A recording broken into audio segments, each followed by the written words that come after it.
What we mean by difficult pose in general is, first thing is that we don't have our landmarks that visible. So landmarks will be elbows, there will be rib cage, there will be bony landmarks, anatomical one, basically familiar spots that we use to get our proportions correctly and so on. So this is the first thing here. We don't have, for example, almost don't have any information about the hips. We don't have a lot of information about the rib cage. And the second obvious thing is that this is extremely foreshortened pose. So depending on where you sit in live drawing, you might have very tricky angles to deal with. And one of the most important way to deal with those is to switch your brain from three-dimensional to two-dimensional thought process. So what I mean by that, if I were now to start with all my constructions, find the hips, find the legs, I would have a very bad time. What I'm going to do instead is try to fit my model in a box on my paper. So my model is suddenly just a two-dimensional shape that I want to cram in a box that would fit the whole thing together. The pose itself, not an element, not even an anatomical figure, but really what's in front of me. And so my focus is on the two-dimensional shape that his whole body forms. I have something like that. Looks like a, sometimes it looks like a sarcophagus or something. And it's fine. That's exactly what we want. I can double check what is the lowest point on my model. So it would be something like his left foot, if the right foot is here. Right foot, so my left and my bottommost and my leftmost will be here around the sole of his left foot. What is the highest point in the model? Well, it's above the hair. What's the one on the right? I'm basically locating him in space. Somewhere there he's sitting. Okay, so it's not even a silhouette per se, it's a box, let's call it like that. The very beginning of a blocking in painting, we would just block elements. If I wanted to compose with my elements, I could already have like some verticals and horizontal. I think that was more or less the ground. You don't have to here, but this is just to indicate my thought process. All right, so I will refine this a little bit by going through the secondary shapes that we have. So the most obvious one will be his arm. Now I'm digging in my shape and forms start to appear. Second one.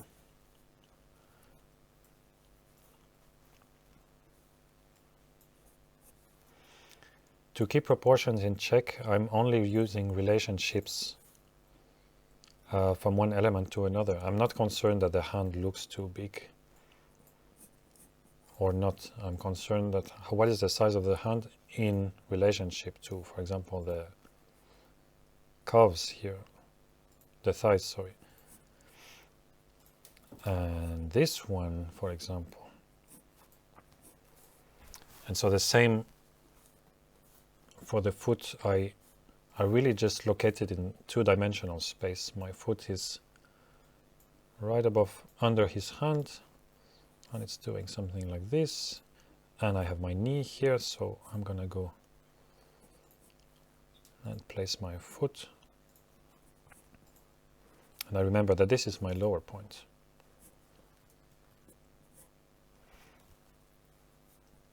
And you see, I'm interested in relationships here. What is higher, what is lower on my paper, on my 2D plane?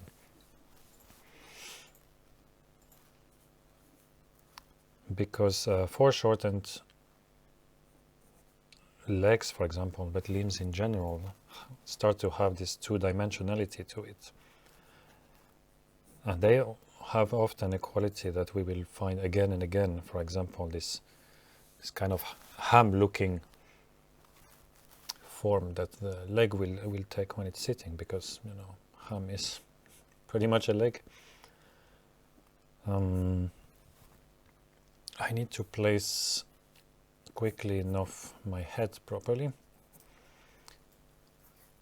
Let's get those. We see that the back is very much arched, so it would be something like that. And now I'm trying to see where the head hits, and if you notice on the photo, his eyes are actually lower than the arch. This is what I'm paying attention to. And his chin goes all the way to his armpit. Why I decided that I didn't? The thing is, I can decide any sort of relationship. Maybe someone will look at, I don't know, collarbone. I notice that the collarbone is around the eyes, and it's the same. It just happened that here we have a line that goes from the armpit to the chin. And I have to ignore everything I know about where things should be. Because when you're posing, and especially when I organize the live drawing, I'm very interested in unusual poses that models can bring.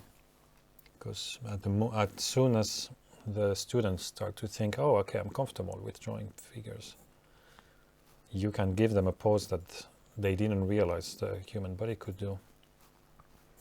And suddenly they're lost, which is good, because that means now your brain starts working again. So I need to get this shoulder a bit back in.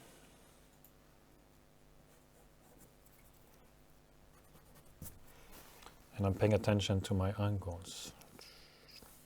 This one, is this one going in the right direction? This one, yes.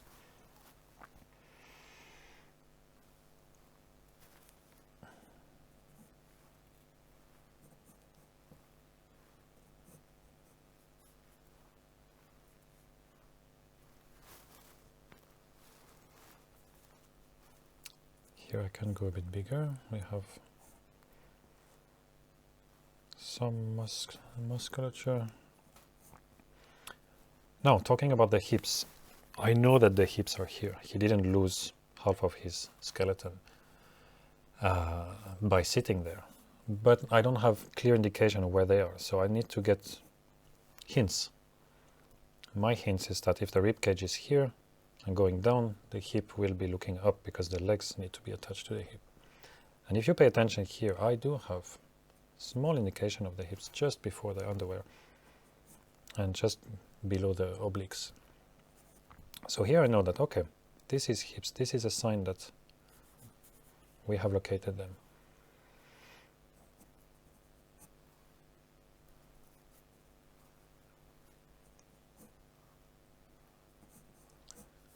We'll get to the hands in a bit.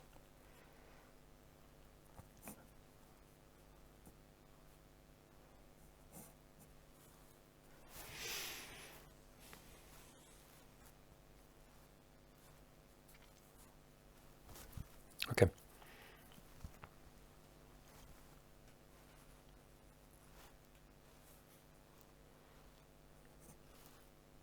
I go back and forth to around the figure, try to keep a general view of everything, but I'm still blocking.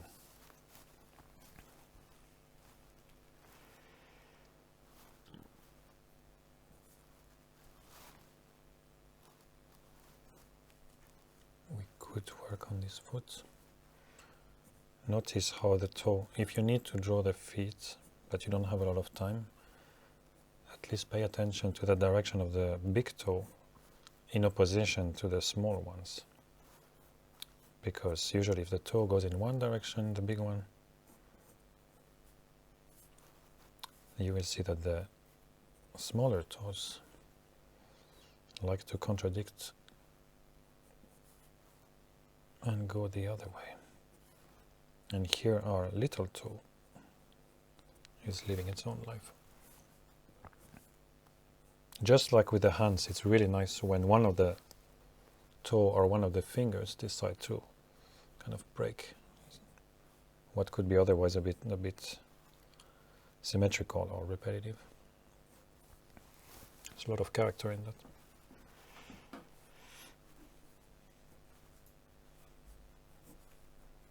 Went a bit big with this one. Okay. There's an interesting fold here. Folding of the sole of the foot.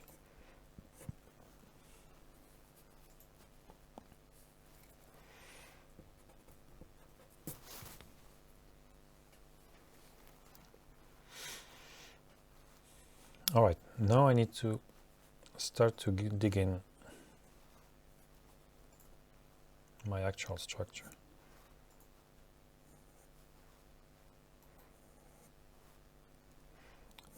But I'm still keeping in check my construction that I did. Here's another really difficult situation when the model will cross his fingers together, join them. So try to keep the palm in check as one element. Then you can separate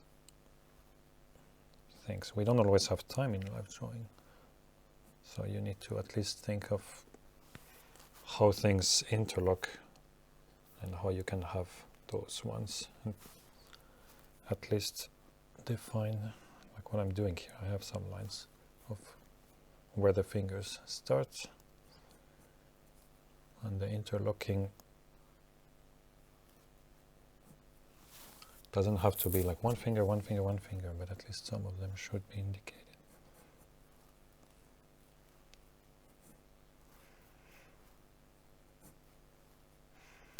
And here, I don't know if it's a good or bad thing, but we don't have any information about his left arm. It's completely, his left hand is completely hidden, save for a few fingers that come out. So we need to make sure that we understand that. Could be going higher.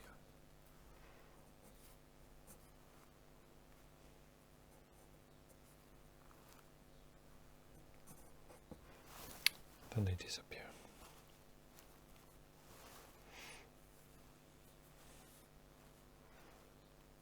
I still feel this is a bit crumpled, so let's get to that one. His elbow is somewhere here. Now we have a lot of foreshortening again.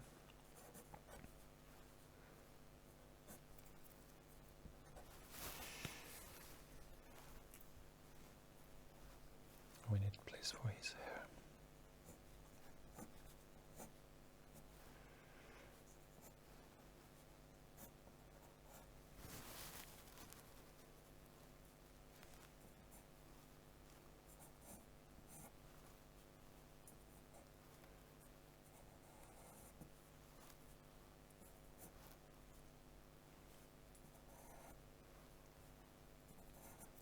I'm contouring a little bit here, it's just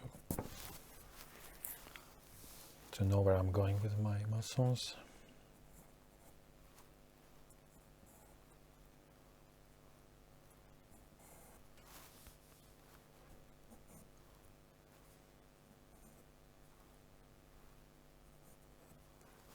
And his thumb is right above the knee, so it looks like I'm doing all right here for now. Okay.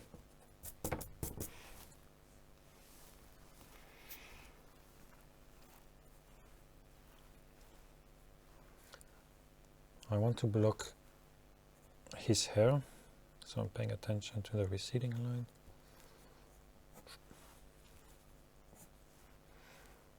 Keeping hair wavy. There's a whole conversation to have about the hair and how, if you want to keep them, prevent them from being like a line, you need to address the whole thing at once. So for example,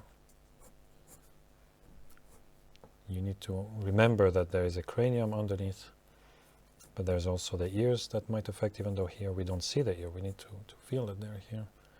The shoulder will affect the form, and then the natural tendency of the hair, whether they're like wavy or straight or curly, plus gravity, which just bring longer curls towards the end. So all of these are in my mind when I draw this.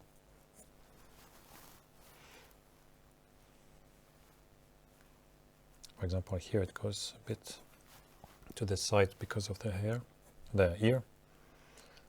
Then it comes back. And you can really much use those rhythms to your advantage. Like, it's one way to make your drawing interesting. In general, keep the strands between the light and the shadow.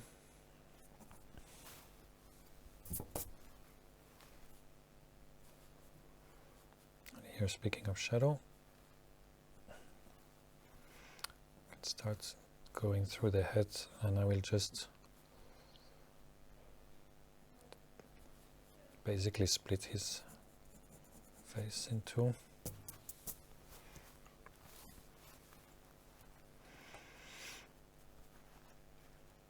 Get the glabella in. And yeah, for now it's working.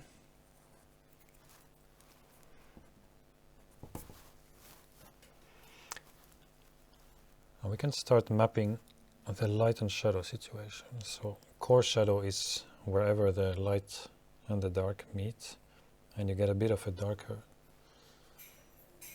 and usually quite firm edge around the body. So it's doing this, it's bouncing.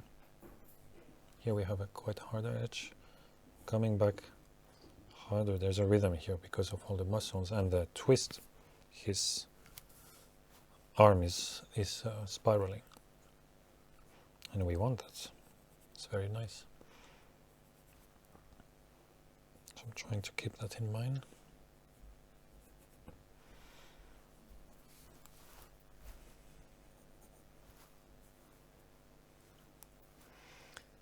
Shadow on his chest is a bit softer. I should even make it softer. Chest softer. Can remove those lines. I went a bit hard on those lines to be visible on the video. But truth is, you can work as softly as possible. It's not an issue. Alright, so let's dig in this one. We have interesting shadow from the hair actually, but maybe for our purpose we will ignore it because it's more confusing than anything. You can decide to ignore something when time's needed. Here is where shadow is actually teaching me something. Look, we have the rich muscles, and if you look on the model, you will notice that my elbow is not in the right place. Let's get this one in.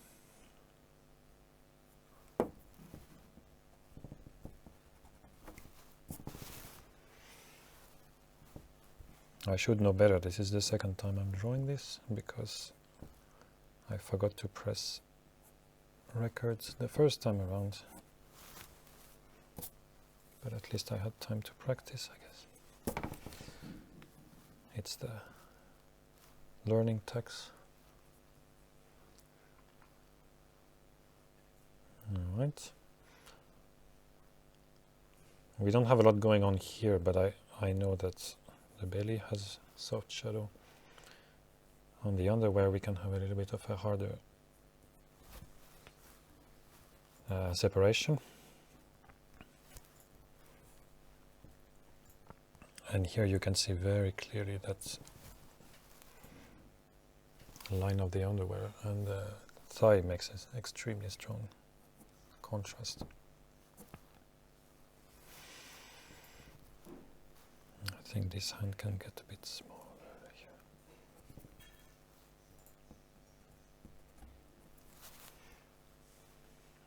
Yeah.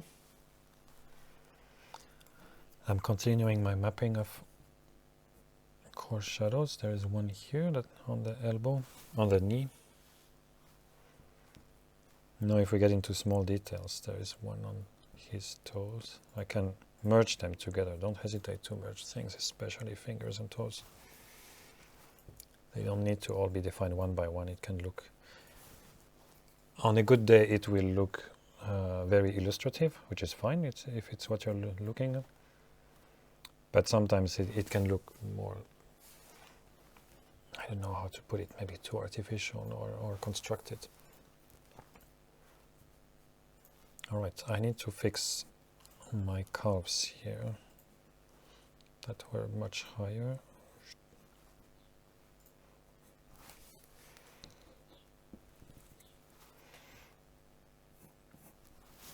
And this one. Notice we'll have a harder, darker shadow here to deal with. Just not yet. Okay. Filling in my light situation on the hair.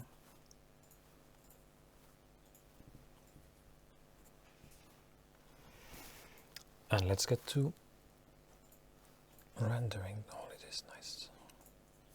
Notice that I'm loosely following the form, even when I feel.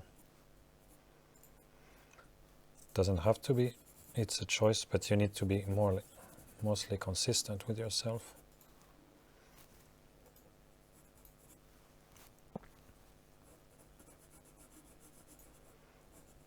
You can decide to follow the shadow, follow the direction of the light. You can decide to follow the form. Just don't change midway what decision you took, otherwise you get very, very disjointed shadows.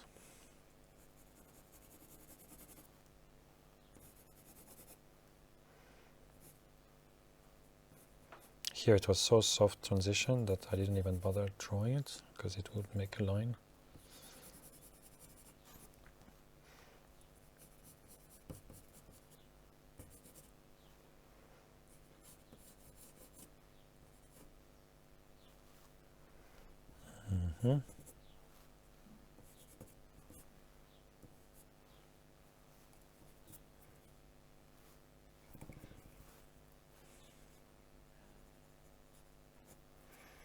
There's a small line here that bothers me. Maybe it's in the paper. These are like tone papers.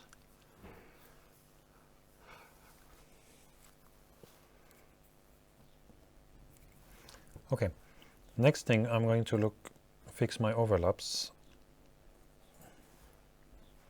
For example, this overlap is quite important, if not essential to the interest in this pose.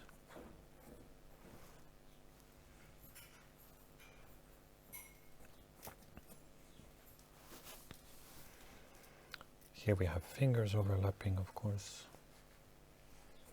This one coming out, this one coming in and out and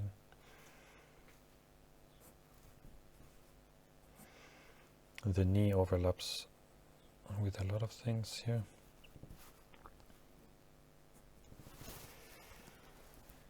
This foot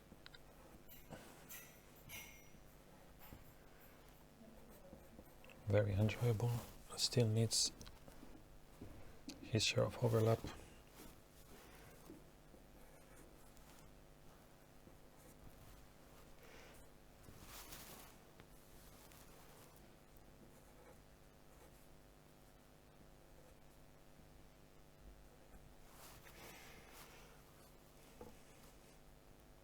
Yeah.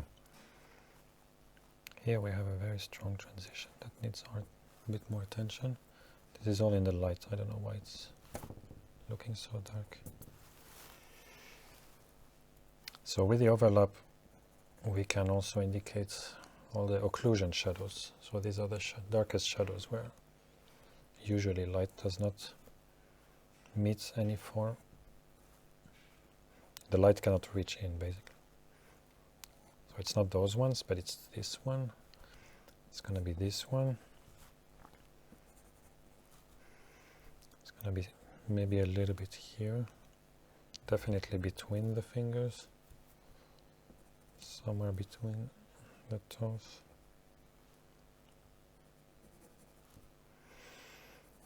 We don't need to have them as black as possible. It's usually where they are, the darkest areas, but they serve readability because they separate form. They are separating, for example, here they're separating my first foot from the other. Very commonly they will separate ears from the face. Now we don't have the ears, but we will get back to it because we can have very dark indication of shadow where ears could theoretically be. We can use that further down the line. I will now darken all my shadows so that my light can start shining.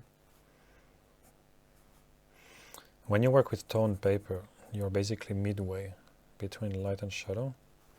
So you can either add white, we're not going to do that today, but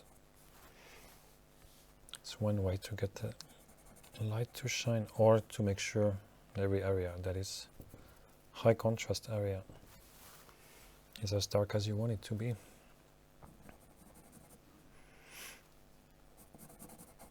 For example, his elbow here, definitely dark and well defined, which makes everything underneath shine all the more. Could be lower, we have a problem here.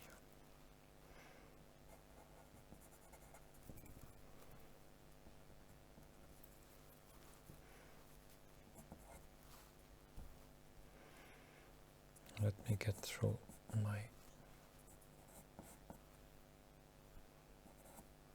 coarse shadow first.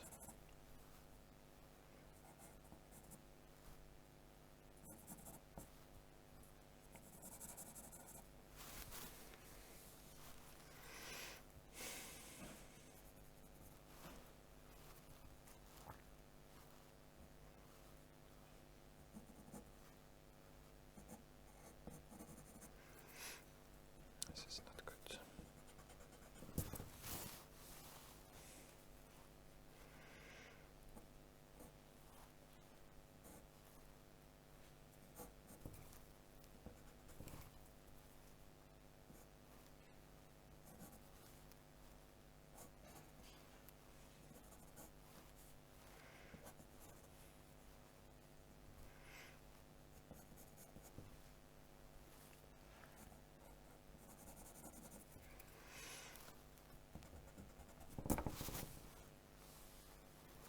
Okay.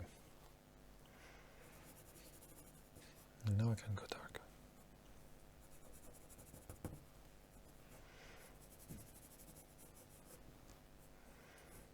I don't feel randomly or aimlessly. I'm moving around the core shadow.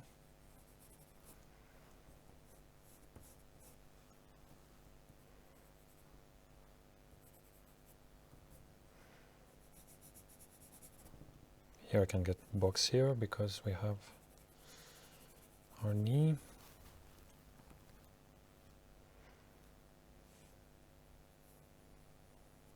I think we could get a bit bigger here.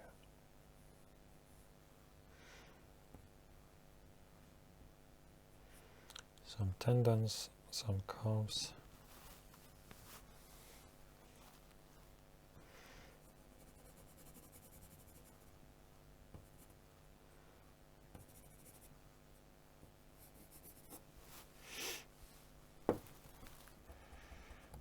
I'm removing some of the construction lines, not because they're too dark, which some of them are, but also because the light, in the light area, it's nicer to have less line. Even if they're accurate, they are not selling the form very well.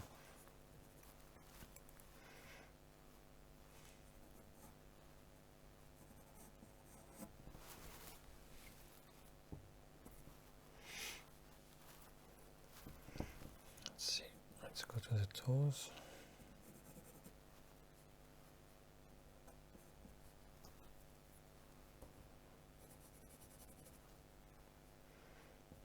darker right under the toes because they are partly in the light.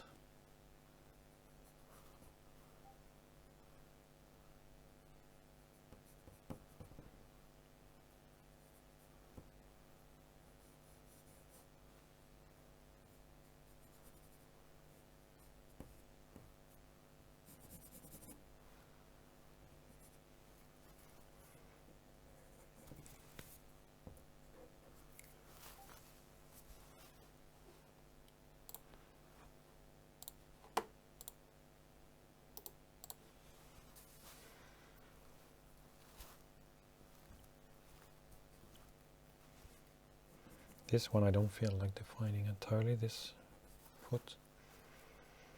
So I can just hint that if I were to draw, this is where my toe would be. Very light hints. 1, 2, 3, I'm losing count. Little toe.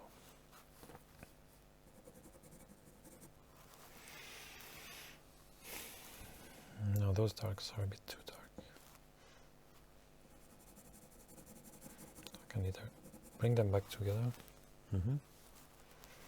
Okay. Fingers need special attention here. Because, well, they're fingers to begin with. They're also highly contrasted.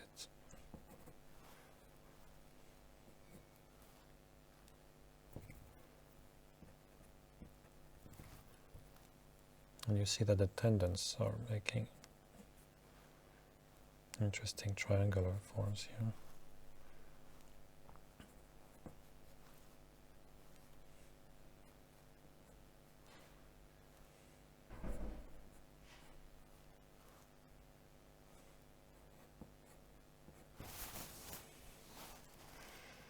And that we're losing in, I would say, in just gestural, rhythmical thing. It's not anatomy anymore. It's a clump of fingers.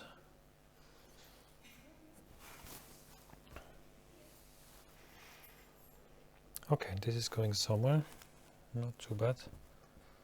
Need to get this one a bit in the light.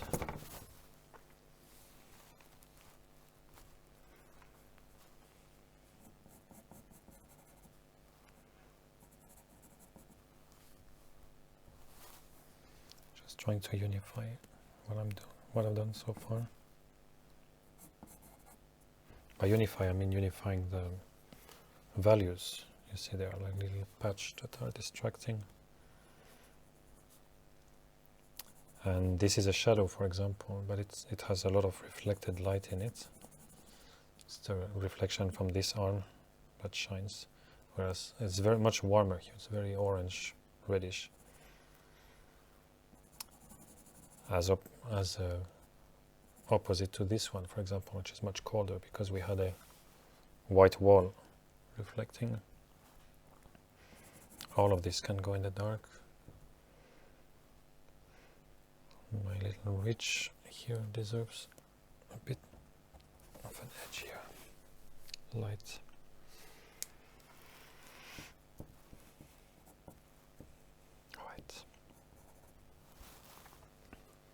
So, we need to tackle the face now.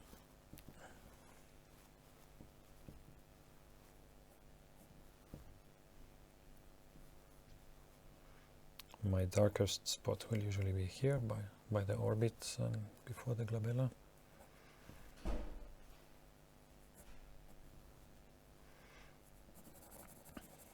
And I can get darker again.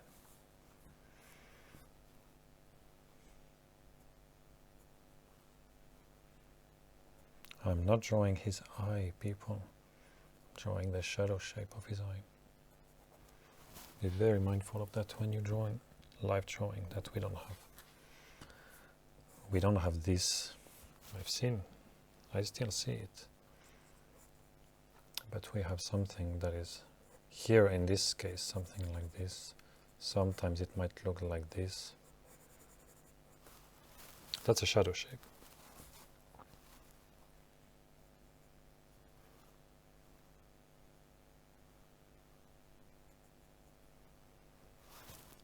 that's what we need here.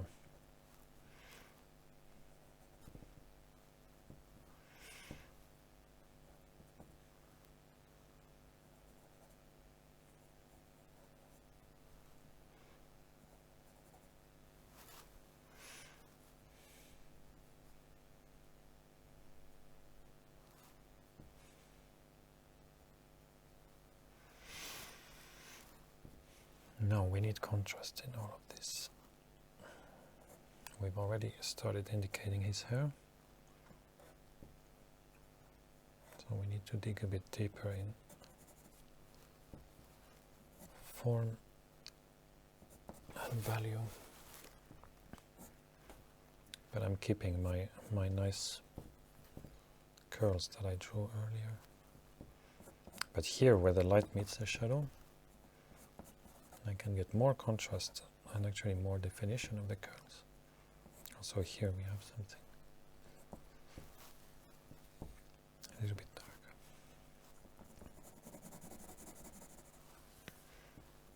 And for the most part I try to avoid going too hard. I'm still following form, or at least direction of the form. I'm imagining this is going up, this is wrapping behind his ear, this is reaching the skull.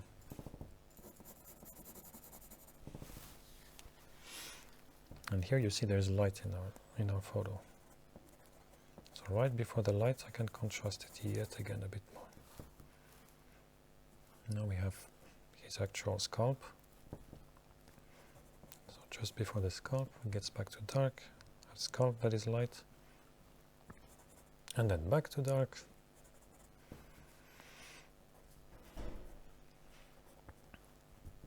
There's a very nice loop here, goes up, and then back down, wraps around his head on that side, then back out immediately. So, you know, try to see these things. Conversation again, I was saying, between gravity, between the form of the cranium and the inherent quality of every person's hair. It's not just a form, or I mean it is just a form, but what form it actually has is informed by so many more things.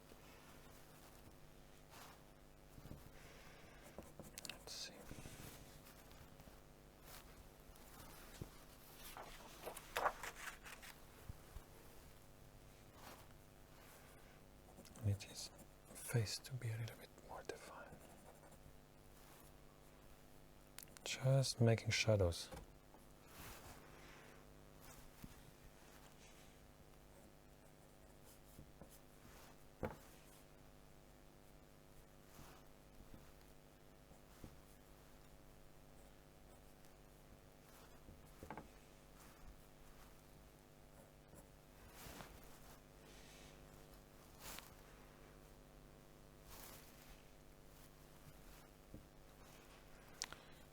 Get back and start pushing and pulling my values again.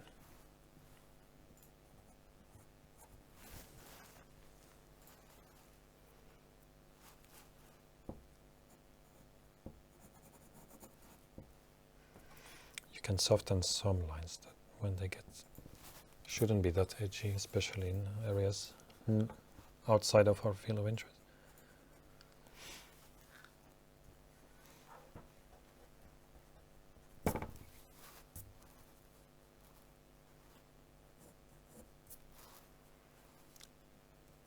Getting my deltoid collarbone shoulder blades connection, triple connection. Let's see without reflection. The graphite is shining very much. Here's maybe a better light situation. You can see, for example, that my elbow, yes, is still popping out a little bit too much. So either I bring it back lighten the whole place.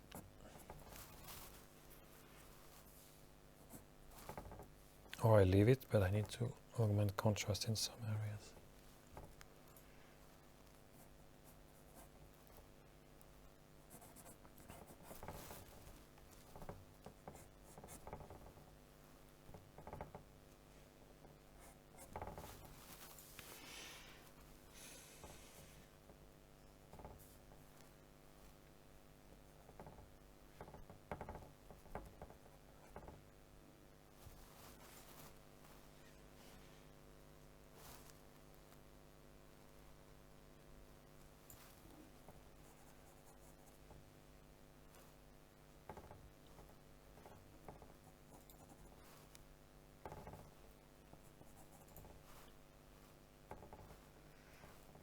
Now I want to make sure that form and shadows are working in tandem.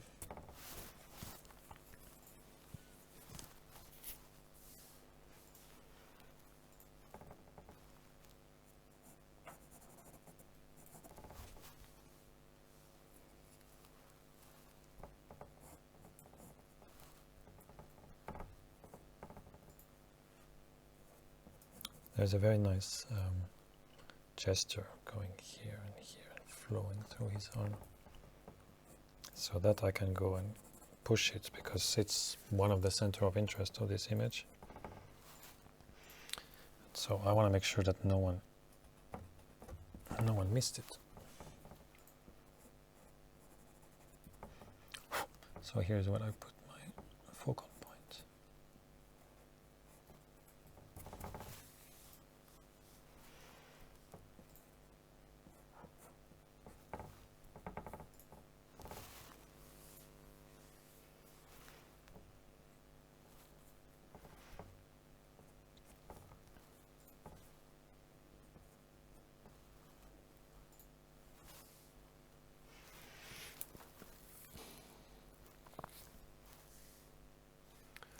Okay, did I miss anything?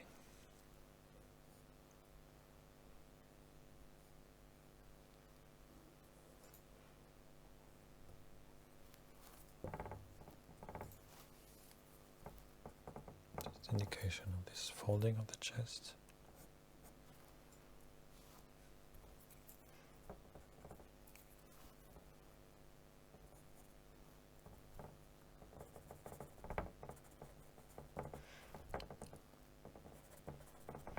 Going back and forth to make sure contrasts and values are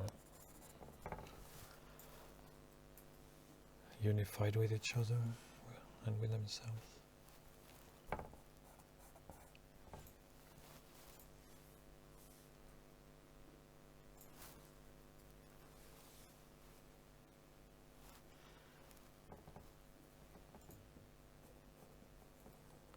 My overlaps again.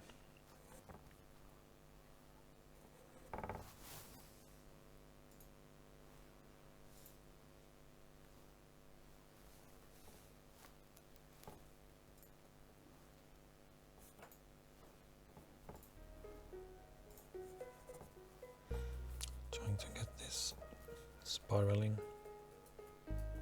quality of it a bit more.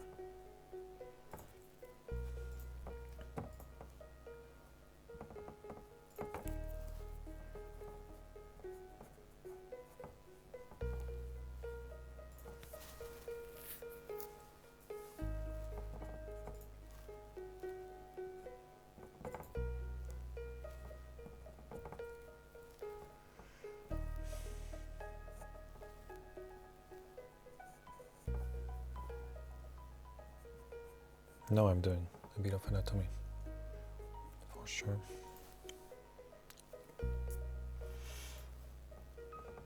But I'm still respecting the original shape that we had. Okay.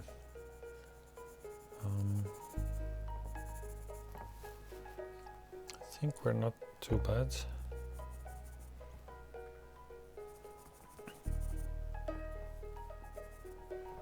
I haven't even done this one. There we go.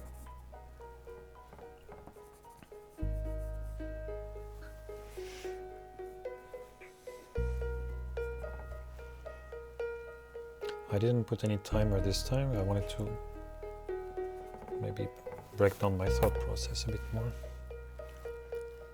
We will do more in the future with tighter deadline, I would say. But it's good to sometimes take your time and just try to do things correctly. I think it's all right. Thank you very much for watching, and see you in the next one.